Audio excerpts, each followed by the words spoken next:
নমস্কার। এই যে এবছরের প্রথম বড়ি দেওয়া হচ্ছে। আমি আর আমার শাশুড়ি দুজন মিলে বসে গেছি বড়ি দিতে।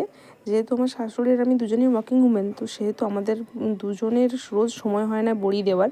তাই এবারে ভেবেছি কি রোজ অল্প অল্প ডাল ভিজিয়ে বড়ি দেবো, তাহলে অল্প সময়ে বড়ি দেওয়া হয়ে যাবে। কারণ আমাদের সকালবেলা খুব একটা হাতে সময় থাকে না, আর শীতকালে রোদটা আসতে আসতে তো 8টা সাড়ে 8টা হয়েই যায়। তো সেই মতো আর কি অল্প ডাল ভিজিয়েছিলাম, সেটাকেই বড়ি দিচ্ছি, আবার পরে দেবো। আর ছোটোবেলায় বড়ি দেওয়ার জন্য খুব বায়না করতাম বলে ঠাম্মা করতো কি একটা ছোট্ট কলা পাতা দিত, তাতে বলতো তুই ছোটো ছোটো করে বড়ি দে। তো সেই অভ্যেসে আমি আজকেও কয়েকটা ছোটো ছোটো বড়ি দিচ্ছিলাম আর কি, ছোটোবেলায় স্মৃতিচারণ করছিলাম। তারপরে নিচে এসে দেখলাম যে অনেক ডাব বাড়ানো হয়েছে গাছ থেকে। আর শীতকালে আমার শরীরটা খুব গরম হয়ে যায়, সেই জন্য আমি একটু ডাব বা আখের রসটা খেতেই প্রেফার করি। বাড়ির কাছে ডাব হয়েছিল, সেটাই পাড়ানো হলো। এবারে কয়েকদিন ধরে ডাব খাবো মন খুশি করে একদম।